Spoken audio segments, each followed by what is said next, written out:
Pose with the bands. Pose with the pose with the pose with the bands. Pose with the pose with the pose with the bands. Pose with the bands. Pose with the bands. Assalamualaikum warahmatullahi wabarakatuh. Halo teman-teman, kembali lagi dengan channel kami tempat berbagi dan menggali wawasan seputar teknologi. Perkenalkan, nama saya Rita Firdausani. Di sini saya sebagai host yang akan memandu berjalannya acara podcast ini. Gimana kabarnya nih kalian? Semoga baik-baik aja ya. Nah, tidak mungkin dong saya sendirian. Di sini saya akan ditemani oleh narasumber kita, Agraifa Intan Rosalina. Nah, beliau ini mahasiswa Universitas 11 April semester 3 Prodi Informatika. Betul kan, Nek? Bener banget. Nah, oke. Nah, sebelum ke pembahasan narasumber, di sini saya akan membahas sedikit tentang algoritma Uniform Cost and Search. Kalau sebelum-sebelumnya kita belajar algoritma backtracking, algoritma dodge and burn, algoritma ASTAR, nah kali ini algoritma Uniform Cost Search. Nah, algoritma Uniform Cost Search itu seperti apa sih? Nah, salah satu algoritma ini, termasuk dalam satu algoritma yang digunakan untuk menyelesaikan masalah pencarian biaya, waktu, atau jarak. Nah, lebih jelasnya lagi akan dibahas oleh narasumber kita. Silakan, bagaimana penjelasannya? Oke, jadi sebenarnya sama aja sih, kayak kan algoritma itu emang tentang menyelesaikan masalah kan. Nah, kalau mungkin kemarin kamu kan dibahas juga kan menyelesaikan masalah dari mulai jarak atau backtracking itu apa? Ya yang kayak gitu kan menyelesaikan masalah kan banyak gitu ya, ada cabang-cabangnya. Nah, kalau ini kita tuh kayak menemukan jalur terpendek gitu. Jadi di sini tuh ada grafnya itu sebagai wadah permasalahan yang akan ditemukan si rute terpendeknya. Kayak misalnya dari waktu, jarak, sama biaya itu diminimalkan gitu. Jadi nggak boros lah. Baik. Nah, kalau dalam sehari-harinya itu seperti dalam kasus apa sih, Nek?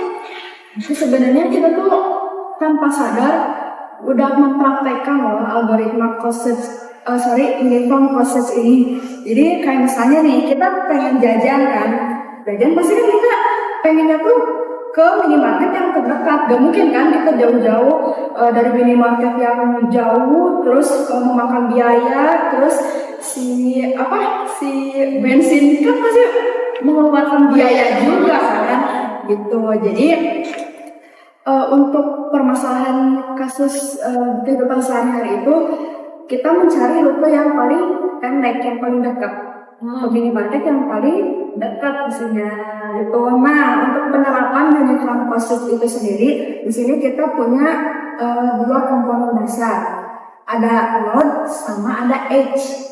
Tuh, untuk node-nya itu sebagai tujuannya. Jadi misalnya kita ke minimarket nih, nah si minimarket itu sebagai node-nya, dan untuk edge itu sebagai jaraknya. Misalnya dari rumah ke minimarket itu, nah itu tuh edge namanya. Baik. Nah, kelebihan dan kekurangan dalam algoritma Uniform Cost Search ini apa aja sih, Nek?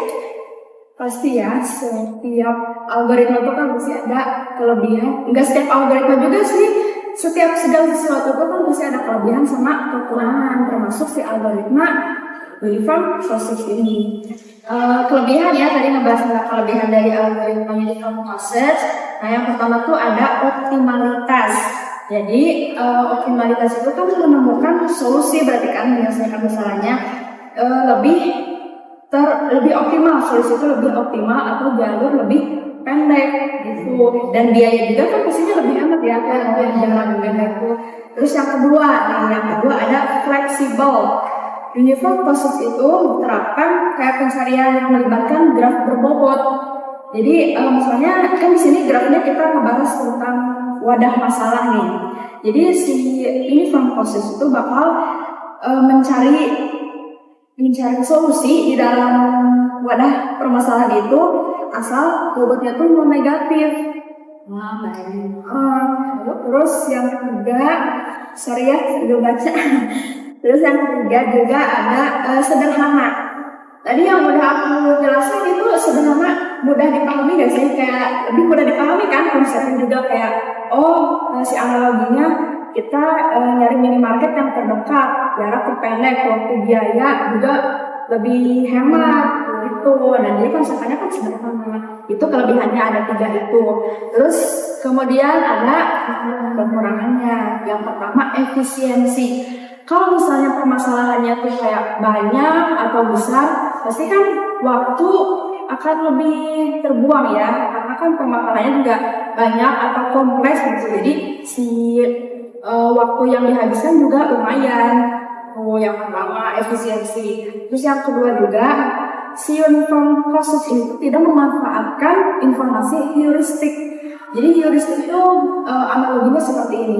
Misalnya kita tuh pergi ke pasar nih, terus kita tuh mau nyari apel yang manis. Pasti kan kita nyarinya apel yang merah kan. Di sugesti itu udah mindsetnya tuh udah tertanam, oh apel yang merah itu apel yang manis.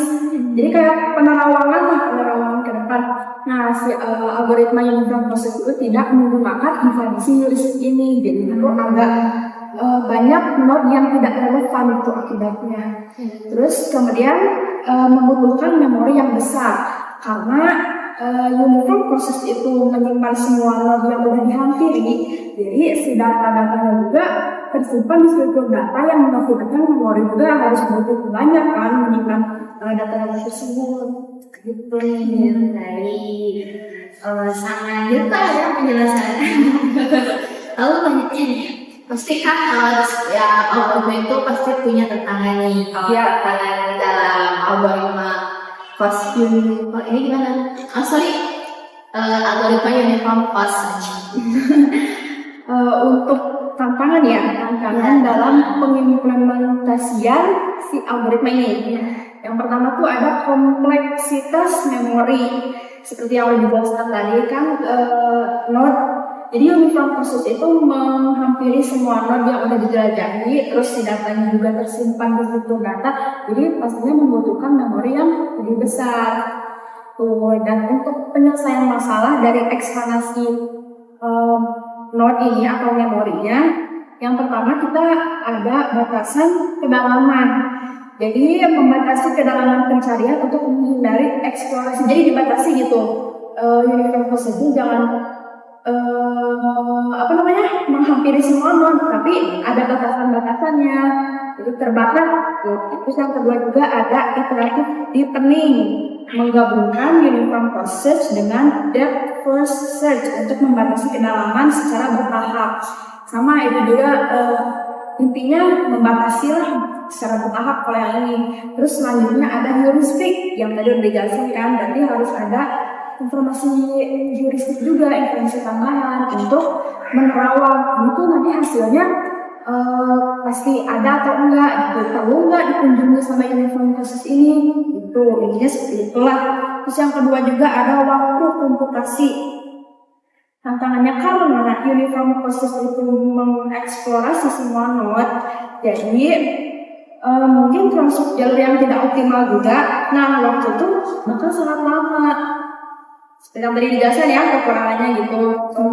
Jadi waktunya juga agak lama dan penyelesaian juga tadi udah dijelaskan juga heuristik. Jadi harus heuristik, Terus ada parallel processing yang membagi tugas pencarian, jadi dibagi-bagi gitu tugasnya. Nah selanjutnya ada fungsi biaya sama ada implementasi. Sebenarnya gitu-gitu aja sih untuk apa tadi tantangan ya. Aja. Nah pasti teman-teman di sini udah jelas lah ya penjelasan dari Rena itu untuk panjang lebar. Nah sekarang kalau misalnya teman-teman yang di sana mau belajar, bagaimana sih saran dan tipsnya buat belajar algoritma ini? Saran dan tips mempelajari. Oke, yang pertama itu pasti harus paham konsepnya dulu ya. Kalau mempelajari sesuatu kan pasti harus memahami konsepan besarnya. Biar paham dulu, jangan langsung praktek aja. Tuh, pahami ya yang pertama. Terus yang kedua, implementasikan sendiri dengan bahasa pemrograman sendiri yang Anda kuasai gitu, kayak misalnya ada JavaScript, Python, C++ dan lain-lainnya, ya pokoknya yang udah dikuasai aja gitu. Terus harus banyak mempelajari contoh kasus, karena sebenarnya kita tuh kan untuk mempelajari materi itu pusing ya, jadi harus menghadapi studi kasus dulu, contoh kasusnya dulu biar paham. Oh ini cara kerjanya jadi seperti ini, seperti itu, gitu. Terus juga menganalisis, karena segala sesuatu itu kan pasti harus dianalisis dulu. Jadi otak kita tuh berpikir gimana ini caranya biar selesai, gimana cara biar benar, biar salah. Nah kayak gitu. Terus banyak ikuti kursus online juga ya, banyak memperbanyak relasi lah gitu biar ngerti, biar paham sama konsepnya, sama cara kerjanya, studi kasusnya juga, bergabung dengan komunitas gitu. Oh ya, satu lagi tipsnya. Kalau tips dari aku, karena aku sendiri ya belajar informatika itu kan pasti harus ngertiin komputer ya kan, susah gitu. Nah, tips dari aku tuh kalau misalnya kita mau nyari pengertian dari sebuah kata, kayak misalnya nih algoritma uniform causes. Kalau di materi kan pasti kita bingung ya. Nah, langsung di pencariannya tuh kamu bisa langsung cari analogi dari si uniform causes, atau misalnya analogi dari algoritma, analogi dari ya pokoknya analogi lah biar kita bisa ngebayangin nih di kehidupan saya itu seperti apa gitu. Bisa dipahami nih. Nah, seperti itu teman-teman, kalau bisa dipahami, kalau belum ada yang belum mengerti bisa langsung komentar aja ya. Baik, saya izin merangkum ya. Jadi algoritma uniform causes itu adalah salah satu algoritma yang digunakan untuk menyelesaikan masalah pencarian biaya, waktu atau barang. Nah, ini relevan dalam situasi di mana efisiensi biaya atau waktu yang sangat penting. Misalnya memilih rute terpendek dengan biaya bakar paling rendah. Nah, kelebihan algoritma uniform causes ini yang pertama adalah optimalisasi, fleksibel, lalu kekurangannya ada efisiensi waktu, tidak memanfaatkan informasi heuristik, dan membutuhkan memori yang besar.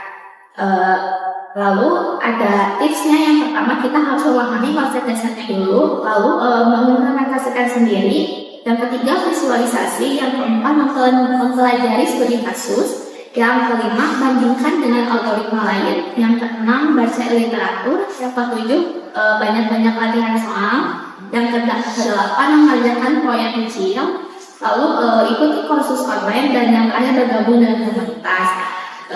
Mungkin segitu aja penjelasan dari Rere. Terima kasih Rere telah hadir di podcast ini. Maka dari itu saya Sinta Alfani sebagai host pamit undur diri. Wassalamualaikum warahmatullahi wabarakatuh.